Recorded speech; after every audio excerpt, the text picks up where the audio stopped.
Good morning दोस्तों, exam hall में एक बार फिर से आपका स्वागत है। मैं हूं चंदन कुमार। कल तक हमने हिमालय पर्वत श्रृंखला के बारे में पढ़ लिया था। आज हम पढ़ेंगे प्रायद्वीप पठार के बारे में। प्रायद्वीप पठार के बारे में पढ़ेंगे, जिसमें हम लोग सबसे पहले प्रायद्वीप पठार में जो पर्वत श्रृंखलाएं हैं उसके बारे में पढ़ेंगे। ठीक है, तो सामान्यतः प्रायद्वीप पठार में दो पर्वत श्रृंखलाएं हैं। पहला है पश्चिमी घाट, दूसरा है पूर्वी घाट। पश्चिमी घाट को हम लोग सह्याद्री के नाम से भी जानते हैं और पूर्वी घाट को हम लोग महेंद्रगिरी पर्वत के नाम से भी जानते हैं। ठीक है, और पूर्वी घाट और पश्चिमी घाट के अंत में जो है, यानी बोल सकते हैं दोनों का जो जंक्शन पॉइंट है, उस जंक्शन पॉइंट को हम लोग नीलगिरी की पहाड़ियाँ बोलते हैं।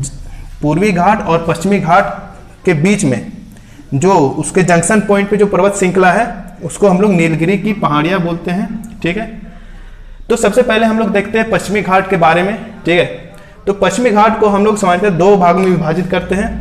पहला है उत्तरी सह्याद्री, जो ताप्ती नदी से स्टार्ट होकर के 16 डिग्री चैनल तक होती है।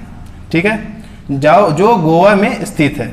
और दक्षिणी सह्याद्री जो 16 डिग्री चैनल से स्टार्ट होकर के नीलगिरी की पहाड़ियाँ तक विस्तारित है। ठीक है, तो दो भागों में विभाजित है। पहला है उत्तरी सह्याद्री, दूसरा है दक्षिणी सह्याद्री। ठीक है, उत्तरी सह्याद्री के बारे में देखें तो इसकी जो सबसे ऊंची चोटी है, उत्तरी सह्याद्री की सबसे ऊंची चोटी जो है वो है कालसुबाई। कालसुबाई उत्तरी सह्याद्री की सबसे ऊंची चोटी है, जिसकी कुल लंबाई 1646 मीटर है। कुल लंबाई 1646 मीटर है उत्तरी सह्याद्री की जो सबसे ऊंची चोटी है कालसुबाई उसकी। ठीक है, दक्षिणी सह्याद्री की अगर बात करें तो उसमें सबसे ऊंची चोटी कुद्रेमुख है, जिसकी कुल लंबाई 1892 मीटर है। कुद्रेमुख की कुल लंबाई 1892 मीटर है। ठीक है, यहाँ पे कुछ दर्रे भी है जिसके बारे में हम लोग पढ़ेंगे। तो सबसे पहले दर्रा क्या होता है, तो दो पर्वत श्रृंखला, अगर पर्वत श्रृंखला है तो उसके बीच का जो संकरा रास्ता होता है, पर्वत श्रृंखला के बीच में जो संकरा रास्ता होता है, इसी को हम लोग बोलते हैं दर्रा। पर्वत श्रृंखला के बीच का जो संकरा रास्ता होता है उसी को दर्रा बोलते हैं। तो इसमें पहला दर्रा है थालघाट। थालघाट जो मुंबई, नासिक और कोलकाता को जोड़ती है। पहला दर्रा है थालघाट जो मुंबई, नासिक और कोलकाता को जोड़ती है। दूसरा दर्रा है, ये दोनों दर्रा में दूसरा दर्रा है आपका भोरघाट, जो मुंबई में स्थित है और यह मुंबई, पुणे और चेन्नई को जोड़ती है। मुंबई, पुणे और चेन्नई को जोड़ती है भोरघाट। ठीक है, उसके बाद बात करेंगे हम लोग दक्षिणतम बिंदु जो नीलगिरी की पहाड़ियां तक है। ये नीलगिरी की पहाड़ियां को हम लोग ब्लू माउंटेन्स भी बोलते हैं। ठीक है, और इसकी सबसे ऊंची चोटी को हम लोग बोलते हैं डोडा बेटा, जिसकी कुल ऊंचाई 2637 मीटर है। ठीक है, इस नीलगिरी की पहाड़ियां के नीचे एक और पर्वत श्रृंखला है जिसको हम लोग बोलते हैं अन्नामलाई की पहाड़ियां। अन्नामलाई की पहाड़ियां ये नीलगिरी के नीचे है। और इसी अन्नामलाई की पहाड़ियां से दो और पर्वत श्रृंखला निकलती है। जो पहली है इलायची की पहाड़ियां जो केरल में स्थित है, और दूसरी है इलायची की पहाड़ियां के बाद जो दूसरी पर्वत श्रृंखला है वो है पालनी की पहाड़ियां जो केरल और तमिलनाडु में विस्तृत है। पालनी की पहाड़ियां जो केरल और तमिलनाडु में विस्तृत है। और पालनी की पहाड़ियां में जो सबसे ऊंची चोटी है उसका नाम है अनारगुड़ी। अनारगुड़ी जो प्रायद्वीप भारत की सबसे ऊंची चोटी है। प्रायद्वीप भारत में मीन्स ये जो साउथ पार्ट है, इसकी सबसे ऊंची चोटी है अनारगुड़ी, जिसकी कुल ऊंचाई 2695 मीटर है। ठीक है, यहाँ तक हमने देख लिया सह्याद्री के बारे में, मतलब पश्चिमी घाट के बारे में हमने देख लिया। अब हम लोग देखेंगे कुछ उत्तरी पूर्वी भाग के बारे में, जिसमें महेंद्रगिरी पर्वत इंपॉर्टेंट है जो आंध्र प्रदेश में है और इसकी कुल ऊंचाई 1520 मीटर है। ठीक है, महेंद्रगिरी पर्वत जो आंध्र प्रदेश में स्थित है, इसकी ऊंचाई 1520 मीटर है। और दूसरी पर्वत चोटी है अरमाकोंडा जो विशाखापट्टनम में स्थित है और इसकी कुल ऊंचाई 1680 मीटर है। ठीक है, अब यहाँ देख सकते होंगे क्या कि पूर्वी घाट को 3 भागों में हम लोग बांटे हुए। ठीक है, 3 भागों में बांटे हुए। तो जो सबसे नीचे का पार्ट और बीच का पार्ट है उसको जो अलग करता है वो है कृष्णा नदी। कृष्णा नदी जो है वो बीच वाले और नीचे वाले पार्ट को अलग करता है, और ऊपर वाले और बीच वाले पार्ट को जो अलग करता है ये है गोदावरी नदी। गोदावरी नदी जो है वो ऊपर वाले और बीच वाले पार्ट को अलग करती है। ठीक है,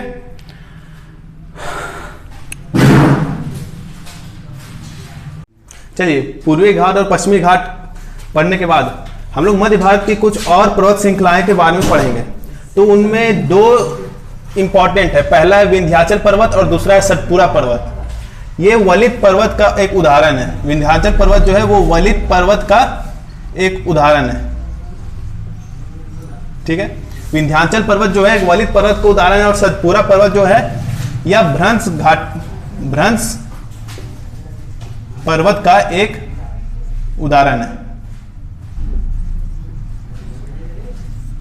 तो विंध्याचल जो है वो वलित पर्वत का एक उदाहरण है, और सतपुरा जो है वो एक भ्रंश पर्वत का उदाहरण है। ठीक है, तो यहां देख सकते हैं ये जो ऊपर वाला पार्ट आपको दिख रहा है, ऊपर वाला जो 4 पर्वत श्रृंखला दिख रहा है ये विंध्याचल पर्वत श्रृंखला, और जो नीचे का जो ये 3 पर्वत श्रृंखला है यह सतपुरा पर्वत श्रृंखला है।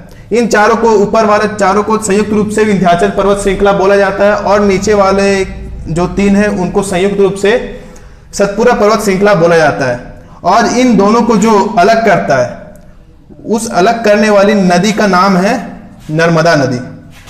नर्मदा नदी दोनों को अलग करती है। ठीक है, और यह निकलती कहां से? यह अमरकंटक की पहाड़ी से निकलती है। ठीक है, तो दोनों को अलग अलग एक बार हम लोग पढ़ने का कोशिश करेंगे। तो विंध्याचल पर्वत जो वो 4 श्रेणियों में विभाजित है।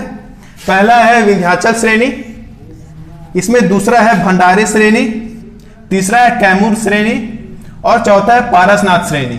ठीक है, 4 श्रेणियों में विभाजित है, विंध्याचल श्रेणी, भंडारे श्रेणी, कैमूर श्रेणी और पारसनाथ श्रेणी। पारसनाथ श्रेणी झारखंड में है, कैमूर श्रेणी छत्तीसगढ़ में है, और ये जो दोनों श्रेणियां हैं विंध्याचल और भंडारे ये मध्य प्रदेश में स्थित है।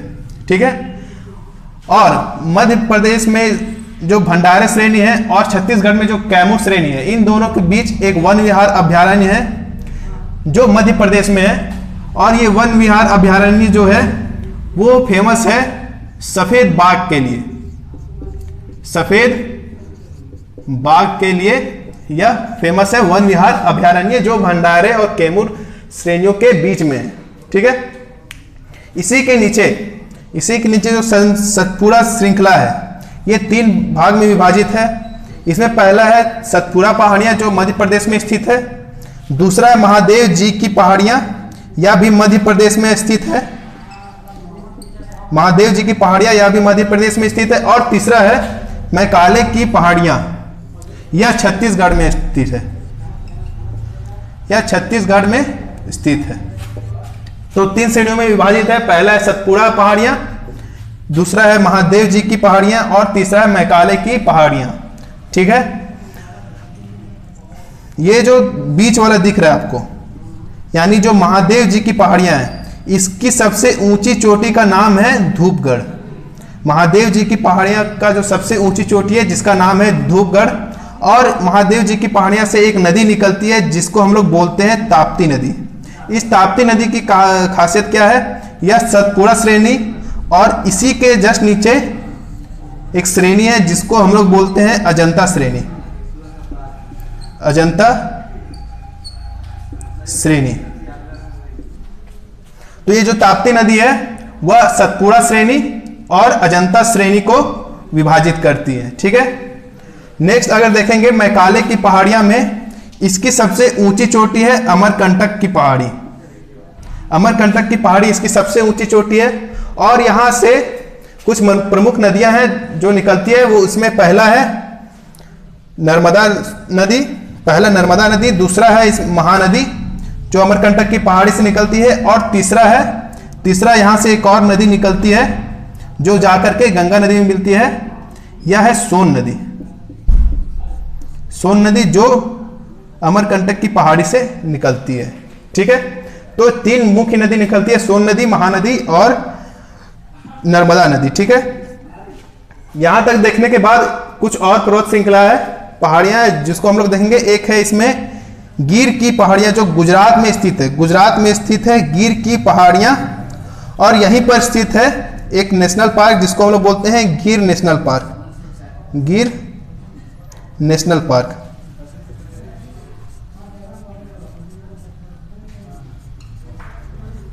ठीक है, गिर नेशनल पार्क कहाँ स्थित है? यह स्थित है गिर की पहाड़ियां में और यह स्थित है गुजरात में। ठीक है, तो यहां तक हमने महत्वपूर्ण मध्य भारत की श्रृंखला पढ़ लिया। ठीक है, नेक्स्ट क्लास में हम लोग स्टार्ट करेंगे अपवाह तंत्र।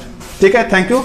अगर बढ़िया लगा हो वीडियो तो लाइक शेयर सब्सक्राइब करें और किसी प्रकार की अधिक जानकारी लेनी हो तो कमेंट